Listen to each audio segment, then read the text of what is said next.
¿Qué tal, Lick? Buenas tardes. Buenas tardes.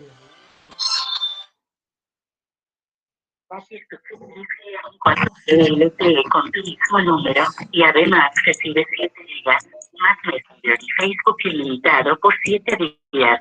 Acércate y cámbialo en puntos de venta o tiendas Claro.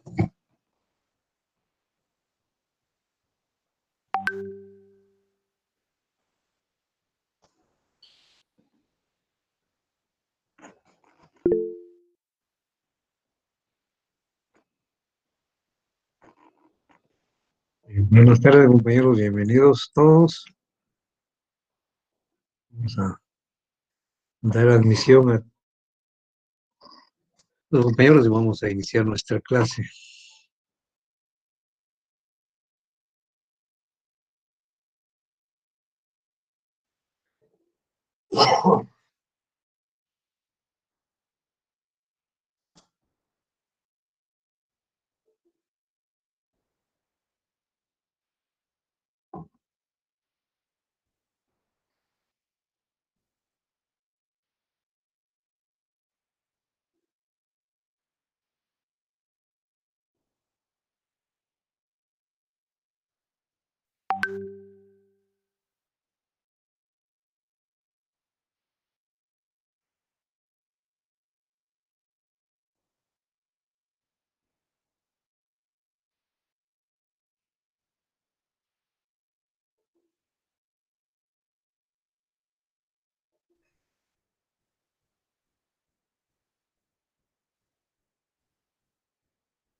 Buenas tardes. Bueno, buenas tardes.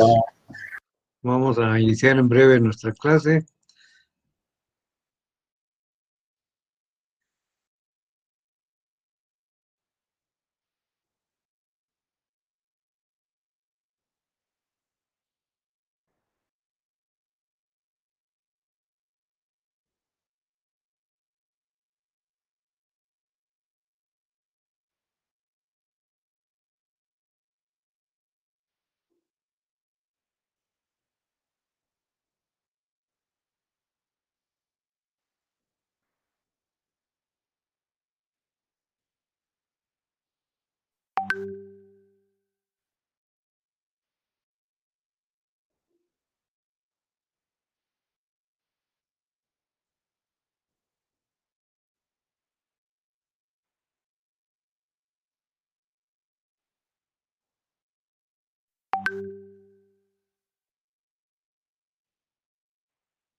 Compañeros, vamos entonces a comenzar nuestra clase del día de hoy. Para eso voy a presentarles las diapositivas y también vamos a grabar la clase de esta tarde. Vamos entonces a proceder a subir nuestras presentaciones.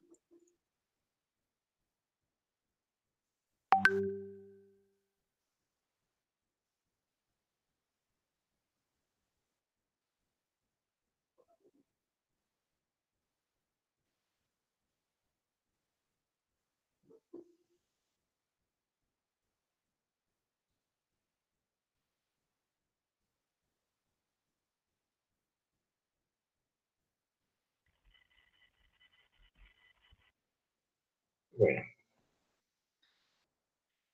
Bien, compañeros, vamos a iniciar nuestra clase, pero también vamos a comenzar a grabar. Permítame.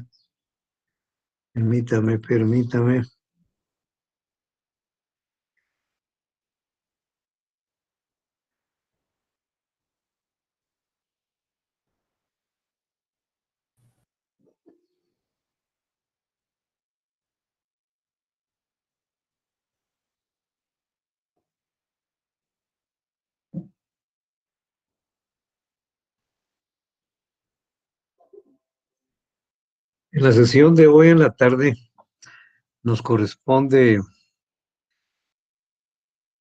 explicar los aportes de los distintos autores griegos a la teoría económica.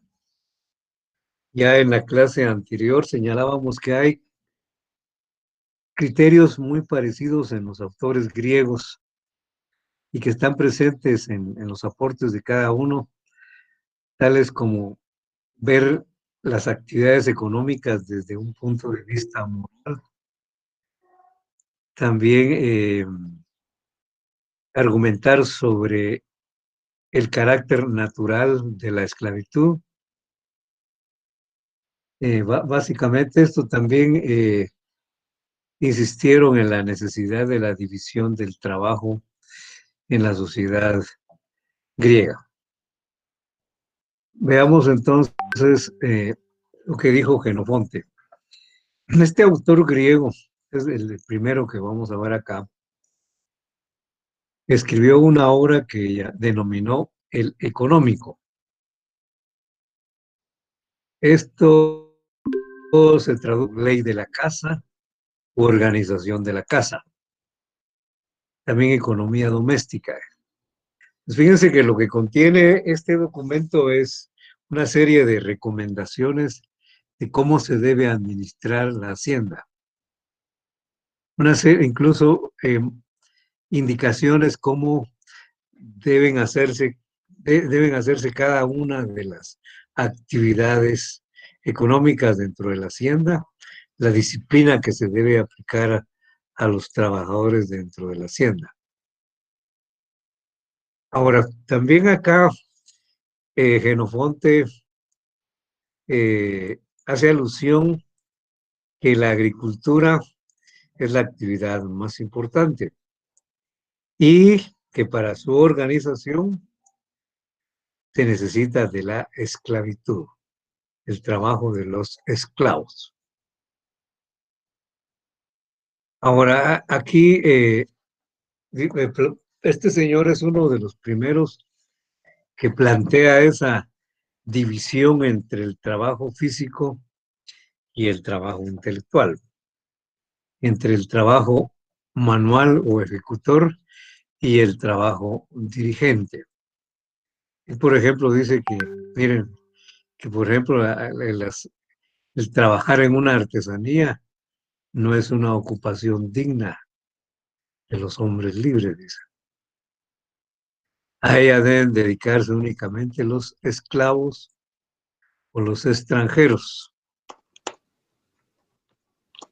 Por supuesto, una cosa es trabajar directamente, pero lo que sí se pueden hacer los ciudadanos griegos, sobre todo los nobles y los ricos, es dirigir, organizar, los talleres. También manifiesta un criterio negativo, oigan bien esto, hacia el comercio, pero especialmente al comercio exterior. Bueno, eso es el pensamiento de Jenofonte. Ahora veamos qué dice Platón. Él escribió una obra que se llama La República. En ella se refiere a cuestiones que no son puramente económicas. Por ejemplo, determinar el régimen estatal perfecto, el mejor estado para la sociedad griega. Y él considera que la persona que gobierna, la persona que va a ejercer las funciones de rey o de monarca, debe de ser, en primer lugar, debe de ser sabio, pero además debe de ser noble, pertenecer a la nobleza. Y por supuesto, él dice que ese estado ideal debe basarse a la división del trabajo. Fíjense que Platón dice que lo que da origen a la ciudad es precisamente la división del trabajo. Licenciado, disculpe. Licenciado. Sí. Alison, ¿puedes pagar tu micrófono, por favor? Es que se escucha un eco y no se le escucha bien al licenciado. Disculpe, licenciado. Muchas gracias. Por favor, jóvenes, los que tengan abierto su micrófono, por favor, cerrarlo.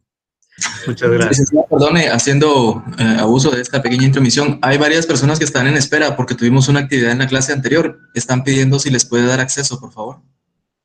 Por eso que hay pocos aquí en esta clase. Les di ingreso. En este momento no hay nadie que esté solicitando. Bueno. Gracias, licenciado. Para servirle. Pues bien, jóvenes, fíjense que él decía que la ciudad, ¿cómo le decían los griegos a las ciudades como él? El polis. Polis. Exactamente. Dice que la polis tiene su origen en la división del trabajo. Las polis, como les decía, ahí había mucha gente. Y cada persona o grupo de personas se dedicaba a una actividad o a un oficio o a una ocupación diferente. Había una gran división del trabajo en las ciudades. Entonces él dice que precisamente esa división del trabajo es lo que da lugar al nacimiento de las ciudades. Ahora dice para Platón, la razón por la que cada quien hace una cosa diferente es porque ya uno nace con inclinaciones innatas.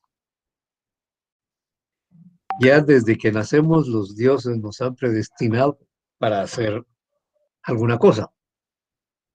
Algunos traen habilidades para hacer una cosa, otros para otra, unos para darle forma al cuero, por ejemplo, otros para darle forma al hierro, etcétera.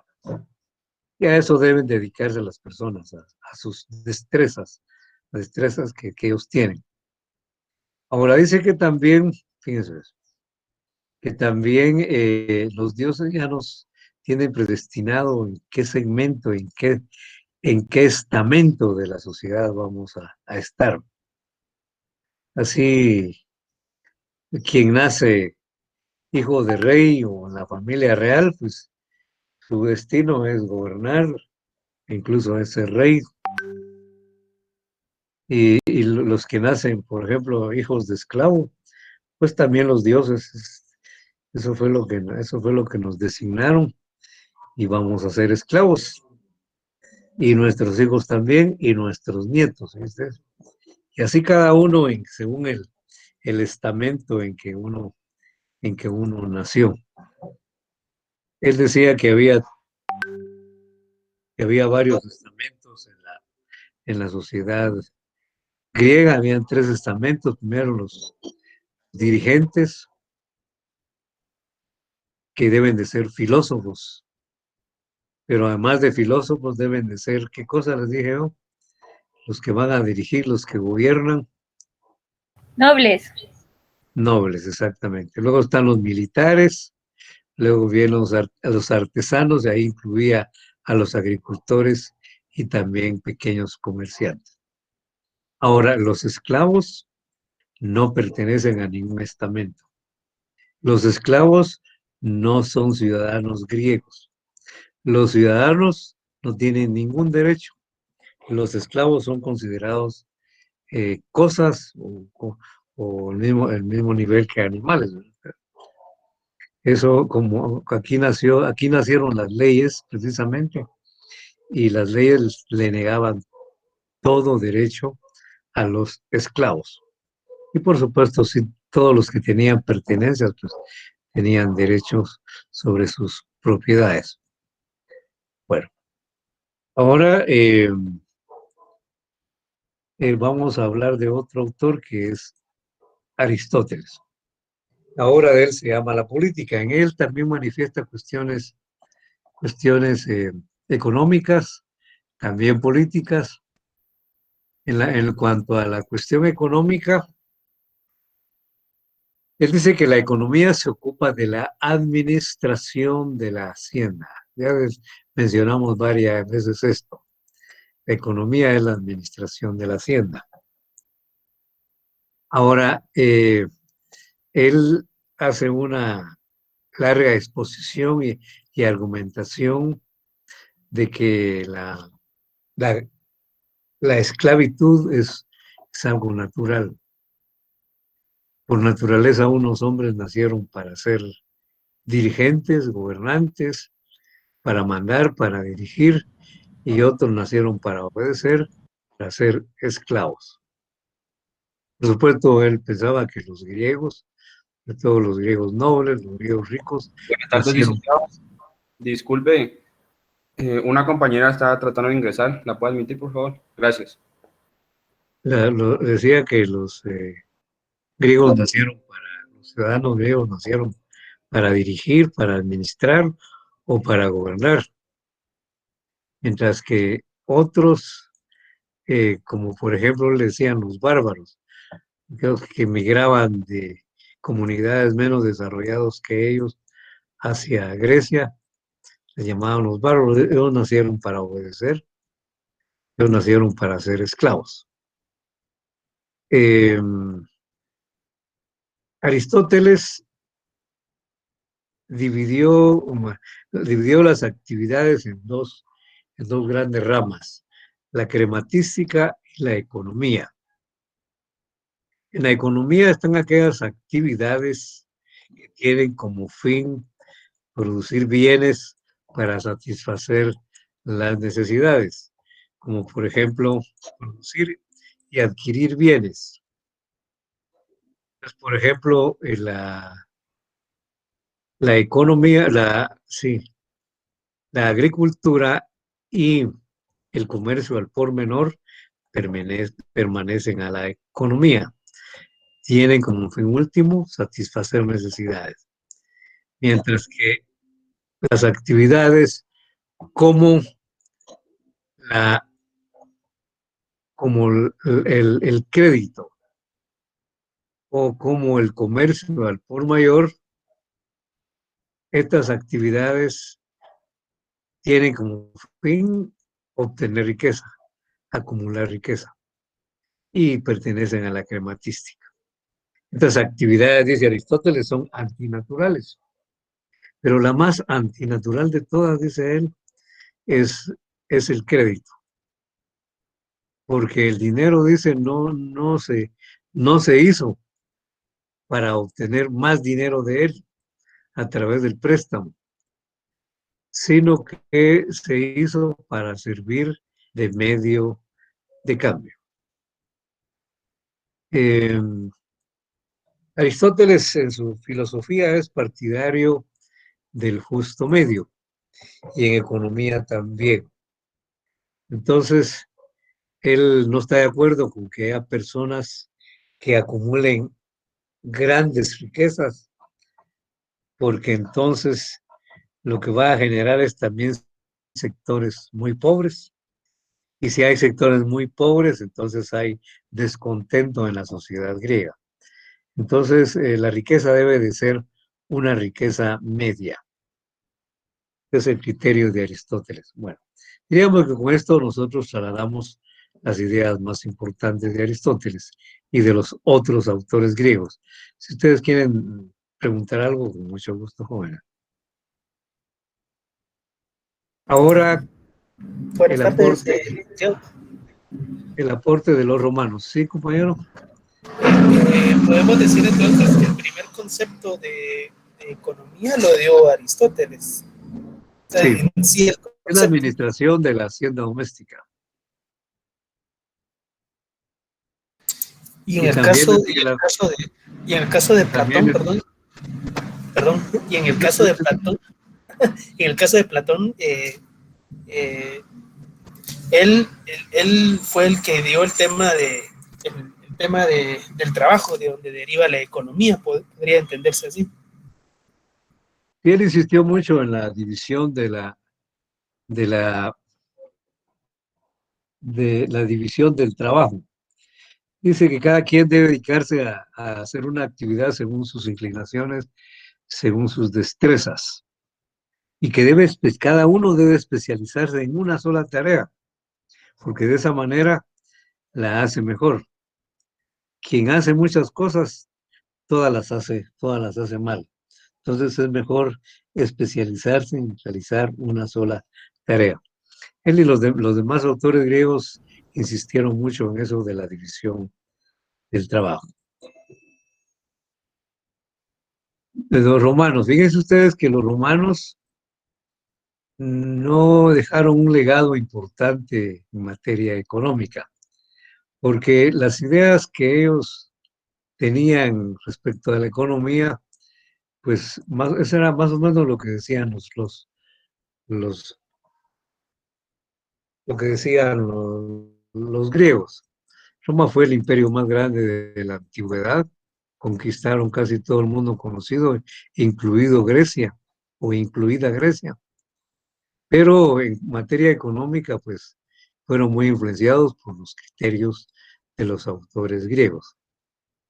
Quizás aquí se menciona a un autor clino, Caius Plinio, quien vivió ya en la época en que el imperio romano estaba en decadencia y él consideraba que era la forma como trabajaban los esclavos lo que hacía que la producción en las artesanías y en la industria urbana estaban decayendo. Es una crítica prácticamente al esclavismo. Ahora, el aporte importante de los romanos fue en materia jurídica.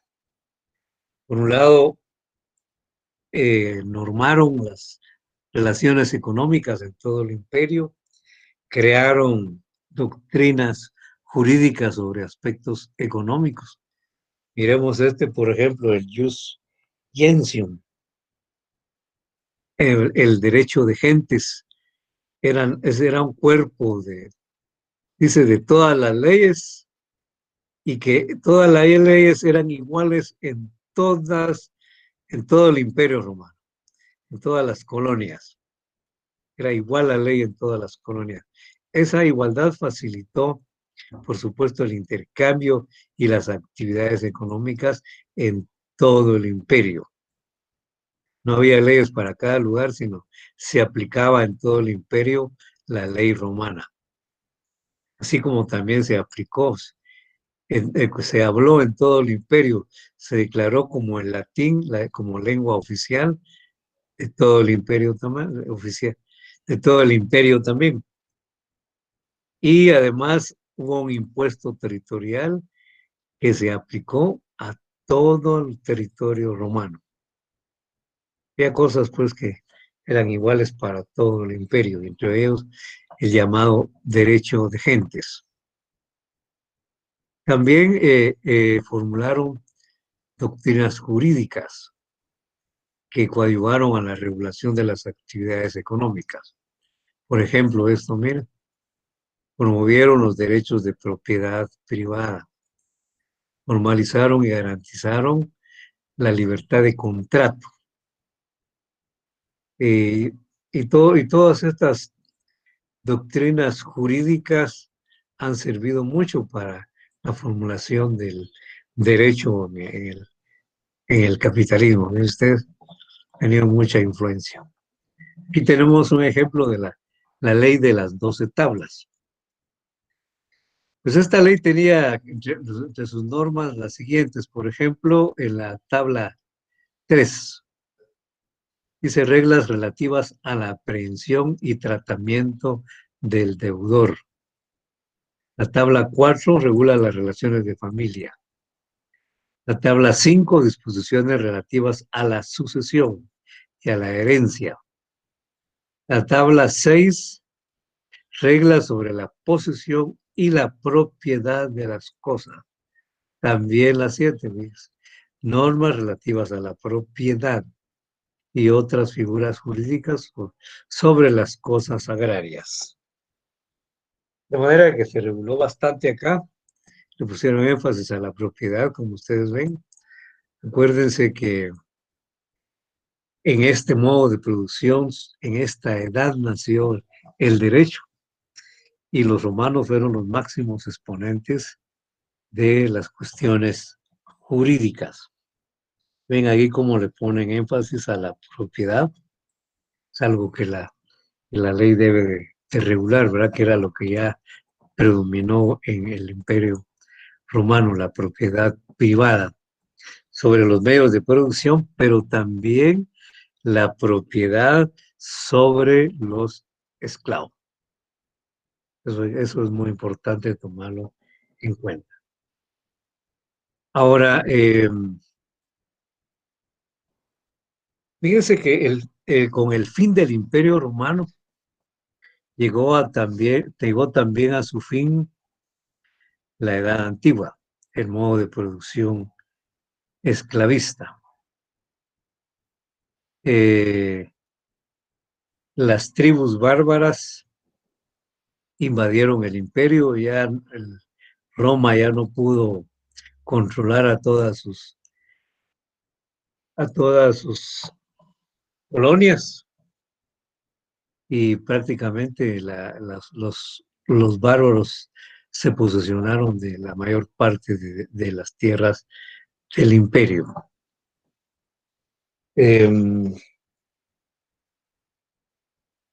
O sea que el modo de producción esclavista, yo diría que se desintegró rápidamente y mediante la violencia, mediante la guerra.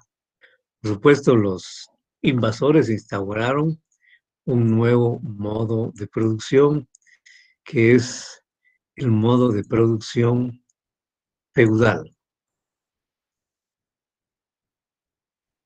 Ahora, fíjense que nosotros, para caracterizar cada modo de producción, nos referimos a dos elementos.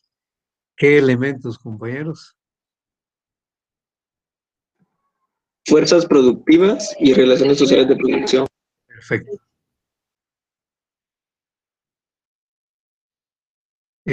Bueno, miren pues. En cuanto a las fuerzas productivas, pues fíjense que no hubo un cambio radical en cuanto a los instrumentos que se utilizaron en la época antigua, que es los que se utilizaron aquí ya en el sistema feudal o Edad Media. Casi fueron los mismos, quizás más desarrollados, o ellos los podían manejar mejor, pero no hubo un avance significativo en el sistema feudal respecto a esto. Así dice, se perfeccionó el uso de utensilios manuales, máquinas sencillas movidas por la fuerza humana, algunas por animales y energía hidráulica. que ya existían, incluso algunas en el esclavismo.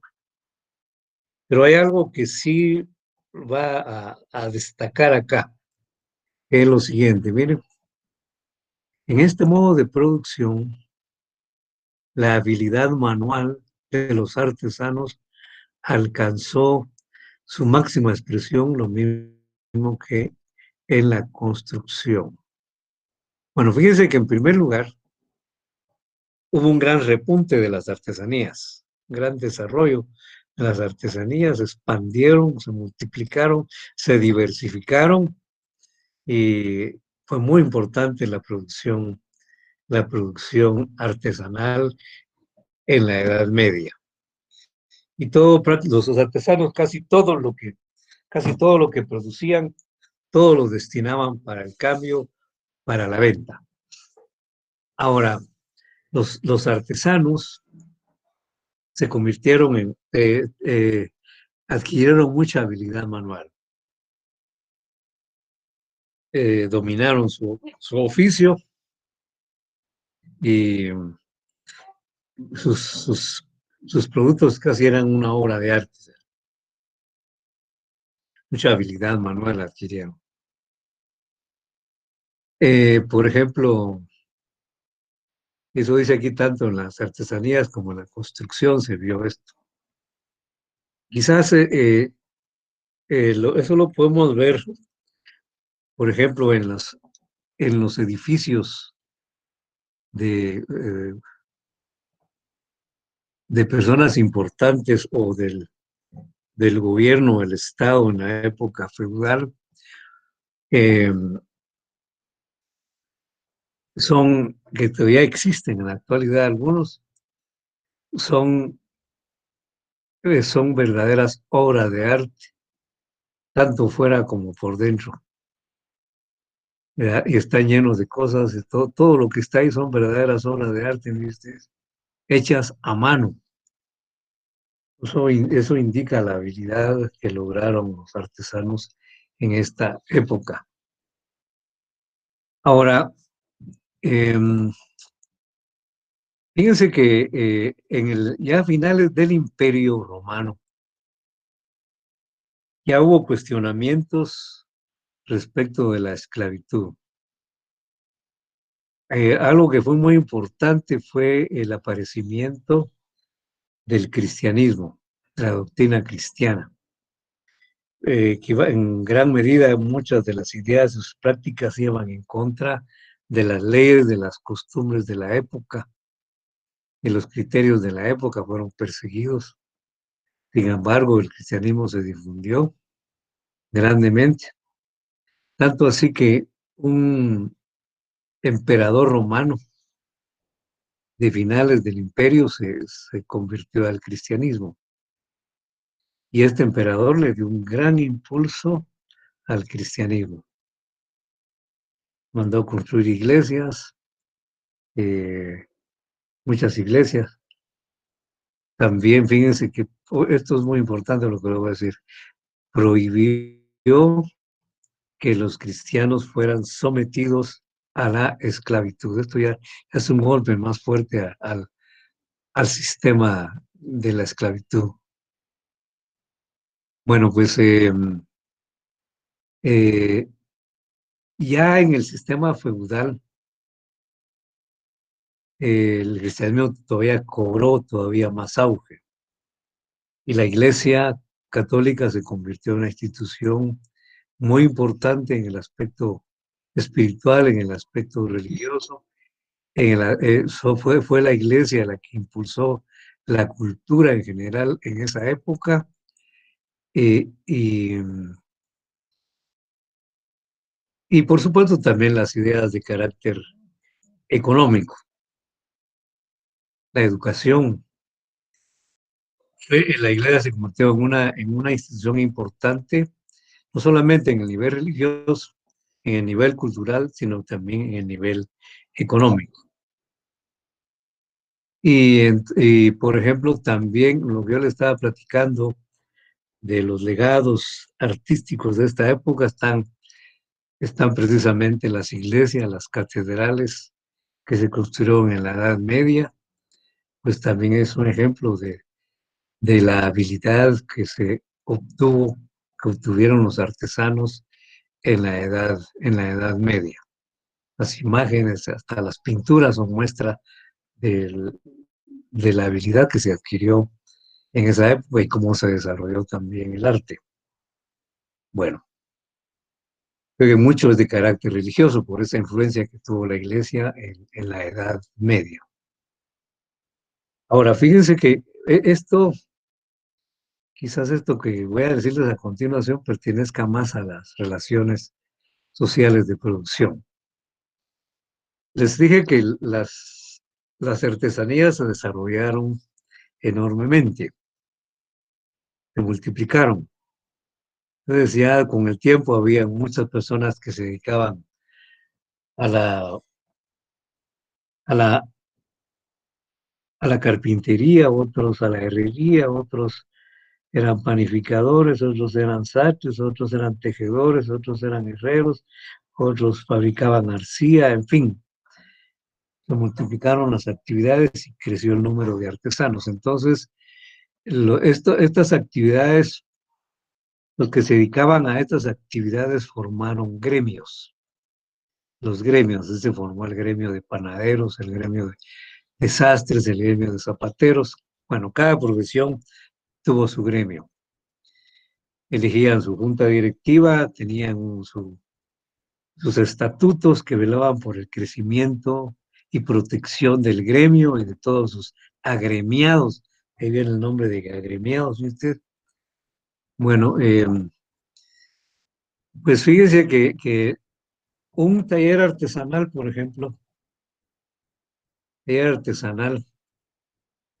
un pequeño taller, era propiedad de una persona. A este dueño del taller se le llamaba el maestro. Se le llamaba el maestro no tanto porque era el dueño, sino porque era la persona que más dominaba el oficio. Lo había aprendido durante mucho tiempo. Era el propietario del taller. Y ese título no se lo había puesto a él. Ese título se lo había dado el gremio, dice usted. Era el maestro. Eso le decimos, le dicen maestro, le decimos todavía a los artesanos.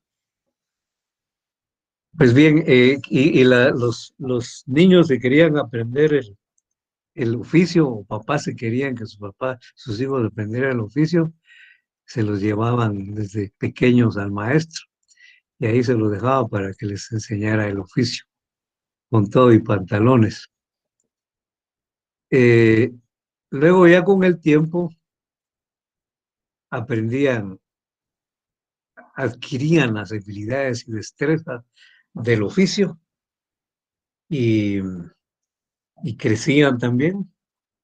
Y luego ya cuando dominaban el oficio se convertían en oficiales.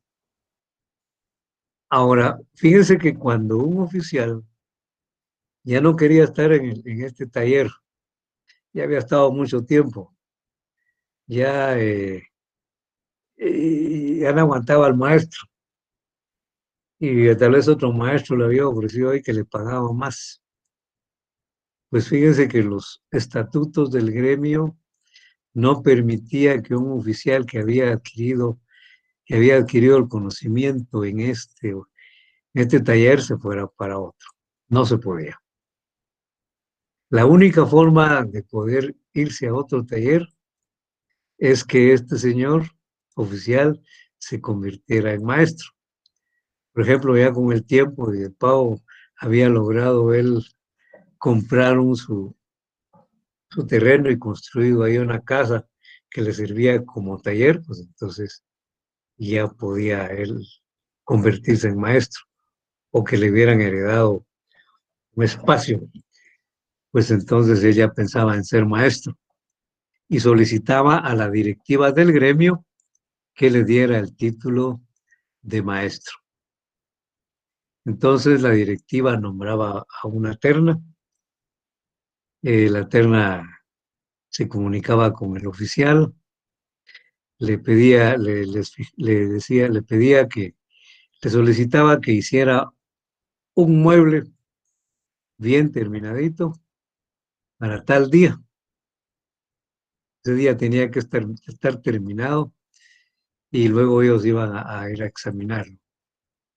Entonces el día en el que estaba fijado para el examen llegaban los de la terna, llegaban muy elegantes, llegaban con sus togas,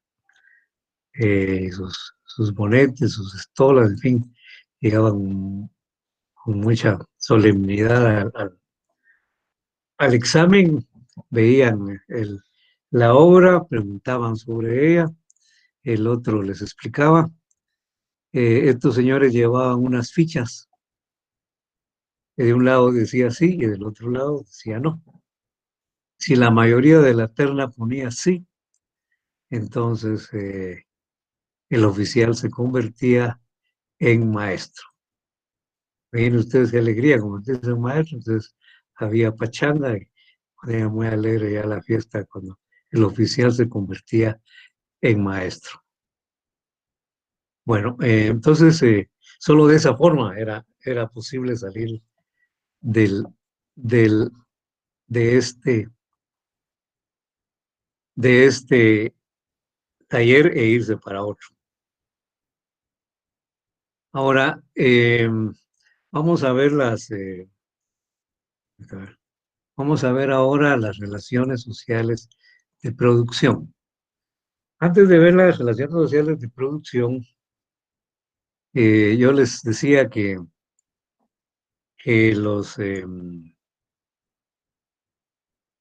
los bárbaros invadieron el imperio, que el jefe invasor, el comandante invasor, jefe militar que promovió la invasión, se apoderaba de grandes territorios. Él se convertía en dueño, se convertía en el nuevo dueño de todo territorio, los grandes territorios, enormes territorios.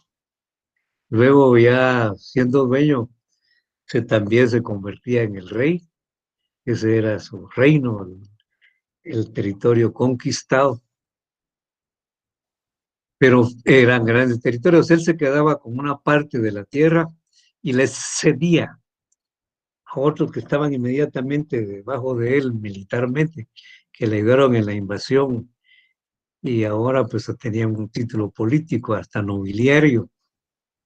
Les cedía una parte de la tierra, les cedía. A cambio debían darle tributo y debían darle soldados constantemente. Él no se los regalaba. Los daba para que lo usara, pero tenían que darle tributo. Por ejemplo, entonces ya surgieron los virreinatos.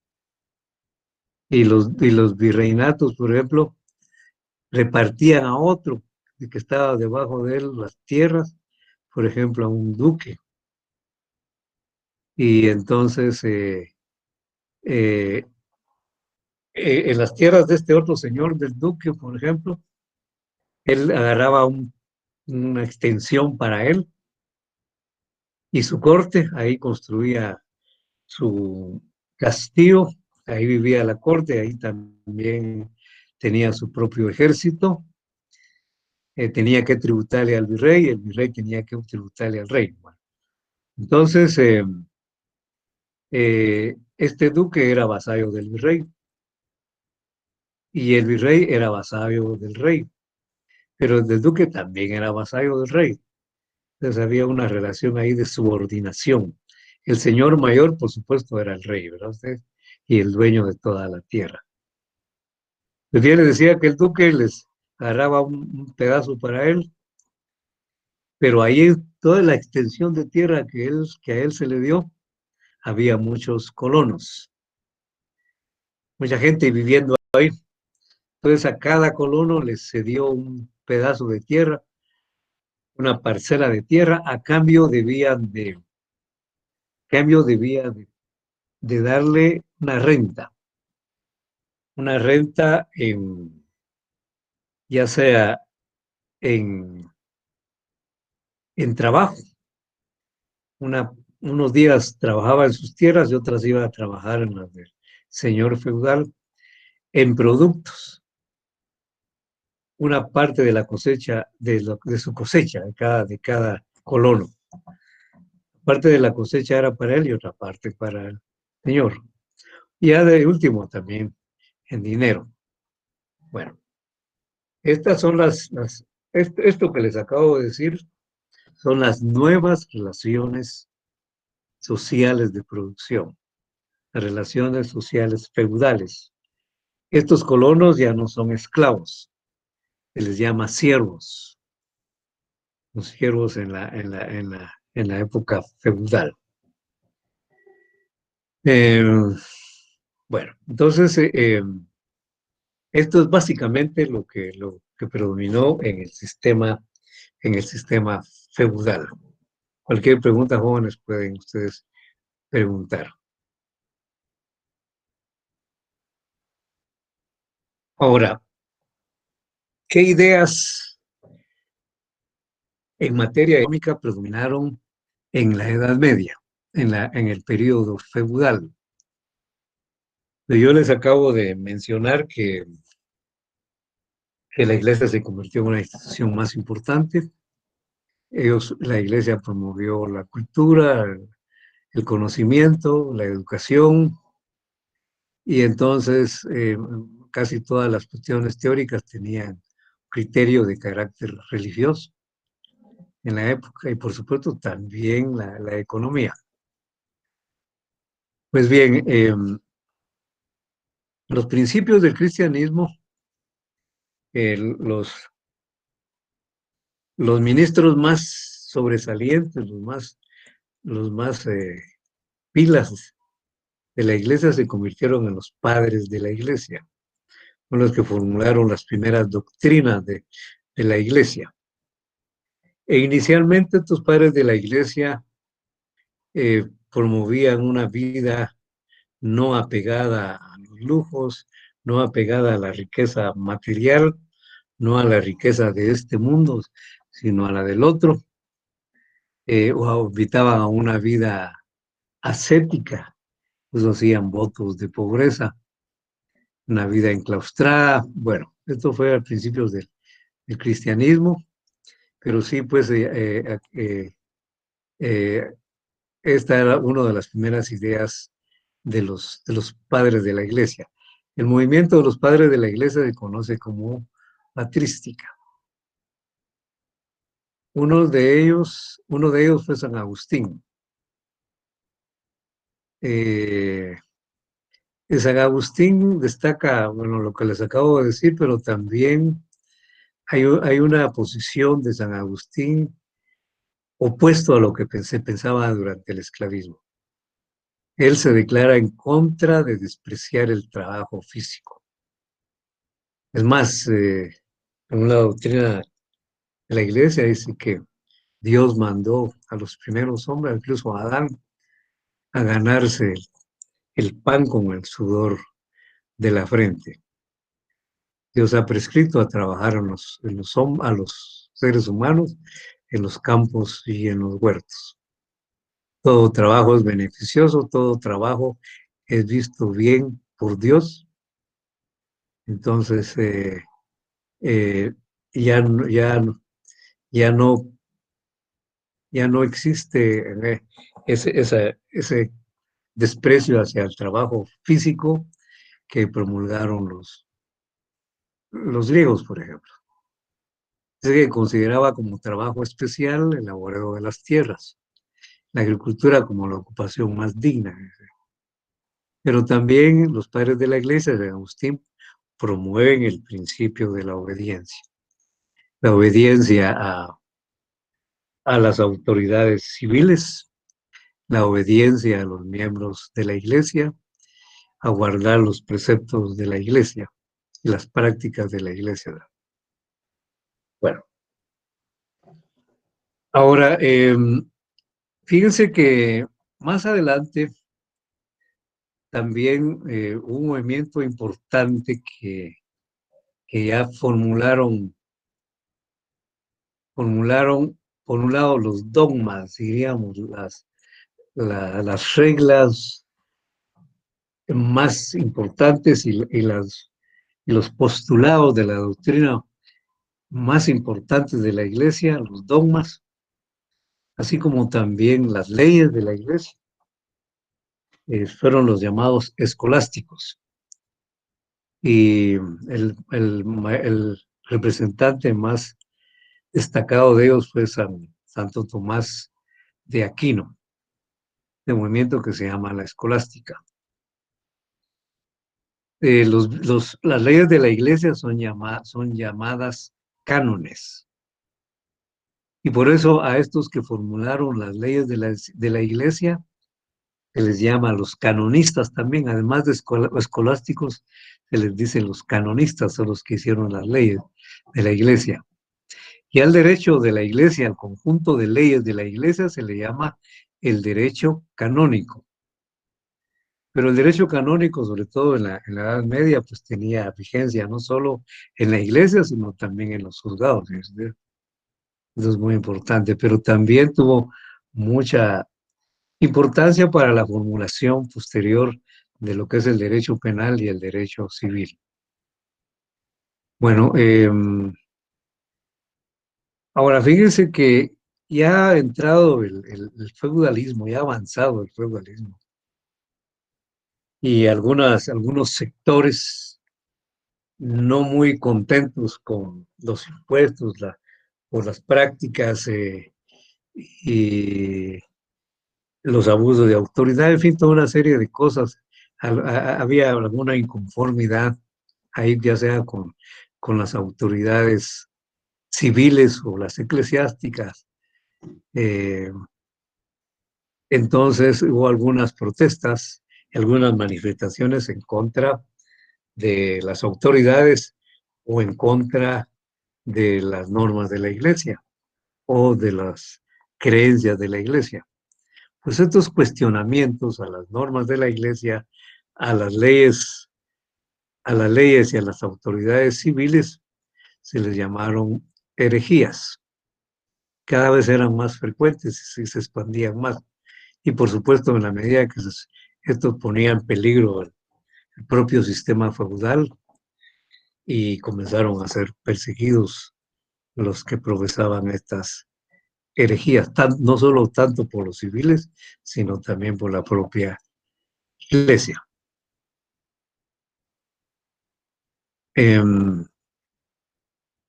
Entonces, fíjese que Santo Tomás fue el que más se preocupó por las cuestiones teóricas en materia económica. Fíjense que él estuvo muy influenciado por los criterios de Aristóteles, el condenar ciertas actividades y el alabar a otras actividades. Santo Tomás particularmente condenó la actividad también del comercio al por mayor, también del crédito. Él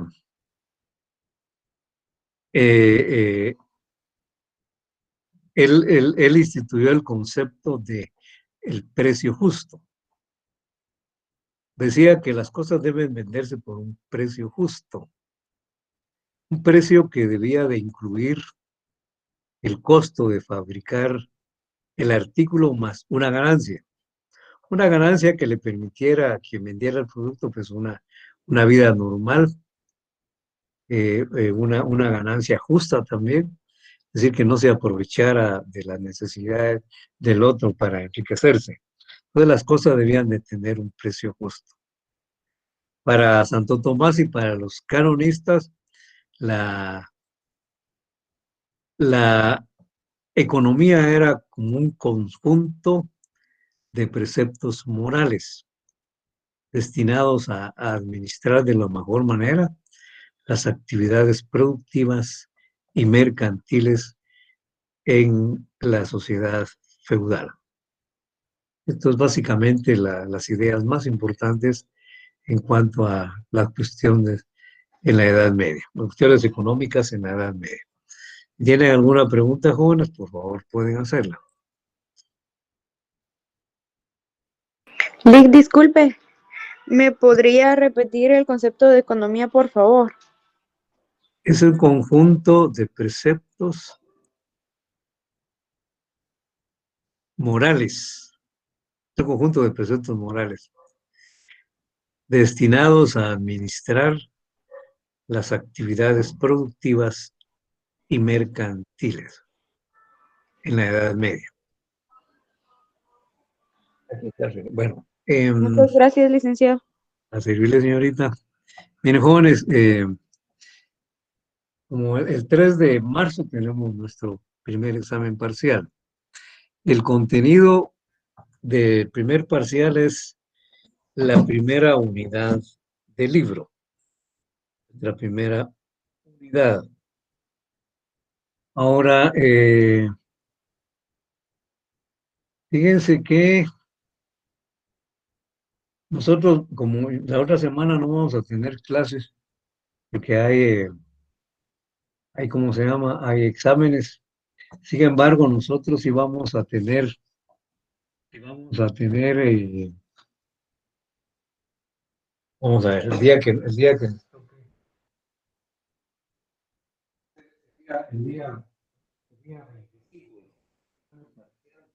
después del segundo examen parcial vamos a tener clase, que vamos un poco atrasados, entonces algo avanzamos.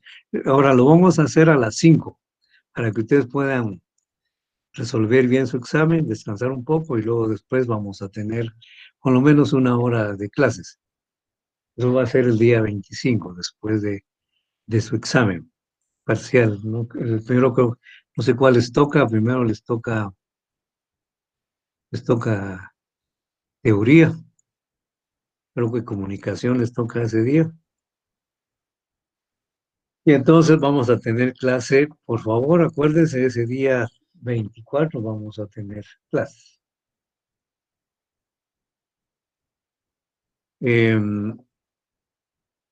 Ahora, fíjense que también yo les he dejado, ya resolvimos un primer ejercicio. Los minutos que nos quedan, jóvenes, vamos a resolver un segundo ejercicio, que es el de la página 30. Entonces, por favor, abran su libro en la página 30 para ver cómo lo contestaron ustedes. Yo aquí se los voy a poner voy a buscar la página 30. Aquí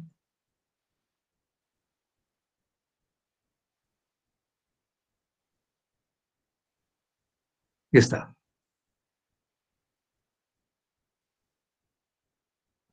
Aquí estamos, jóvenes. Vamos a resolver este ejercicio.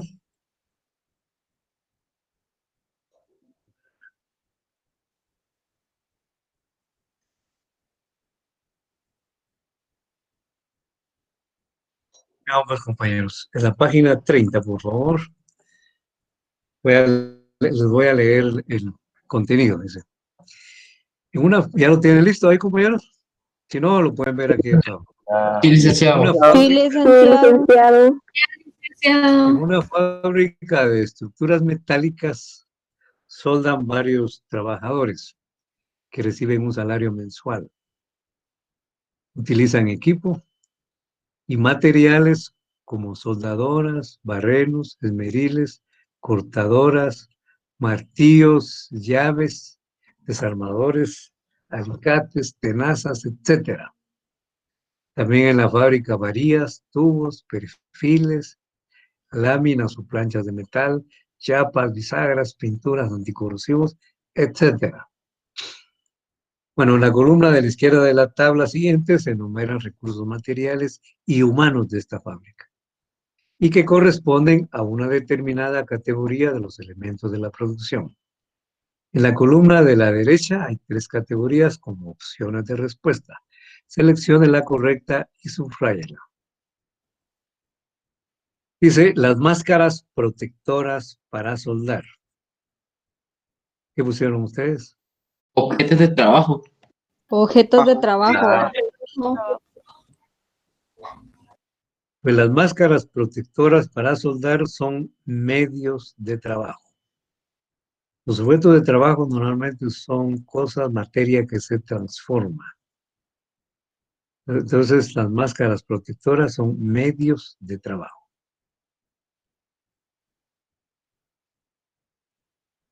Siguiente. Las chapas, las bisagras, pinturas y anticorrosivos, ¿qué son? Materias primas auxiliares.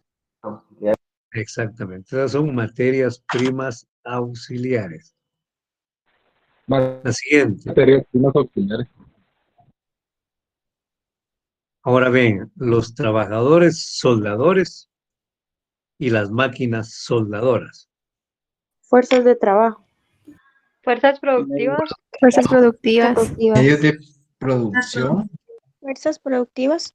Mire, Fuerzas productivas. para que contestó fuerza de trabajo, pues no está solo la fuerza de trabajo, no están solo los trabajadores soldadores, sino también las máquinas. Entonces, la respuesta correcta es fuerzas productivas, la B.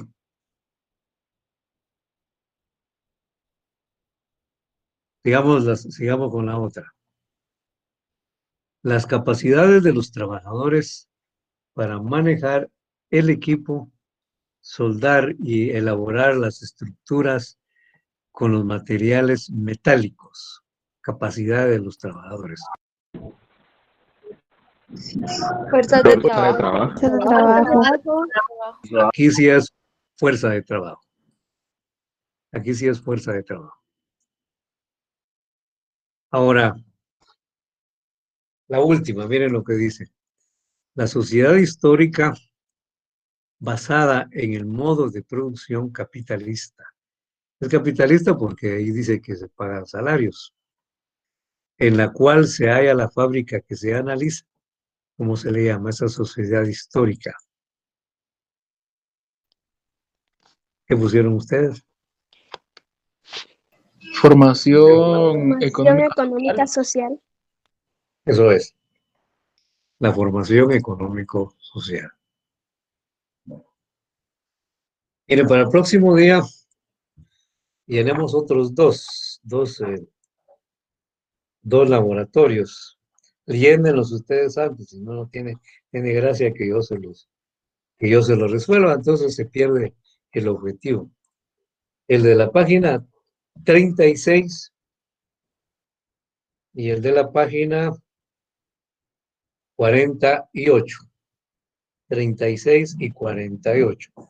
Entonces, ya la 48 ya lo podemos llenar, porque ya precisamente lo vimos el día de hoy, todo esto que está acá. ¿No? Santo Tomás de Aquino y todos ellos. Y además con eso van a aprender ustedes todavía más, van a estar más preparados para su examen. Tenemos estos dos compañeros, les va a ser de mucha utilidad. Entonces, nos vemos el próximo día. Siempre les recuerdo, compañeros, el 25 vamos a tener clase. El 25 vamos a tener clase a las 5 de la tarde, después de su examen. Creo que es el de comunicación. Bien. Pasen muy buena tarde, compañeros. Yo me despido de ustedes. Ha sido un gusto estar con ustedes. Feliz tarde, licenciado. Muchas licenciado. Compañeros. Pasen muy buena tarde. Adiós a todos. Feliz tarde, licenciado. Feliz tarde, licenciado. Buenas tardes, licenciado. Muy buena tarde, compañeros.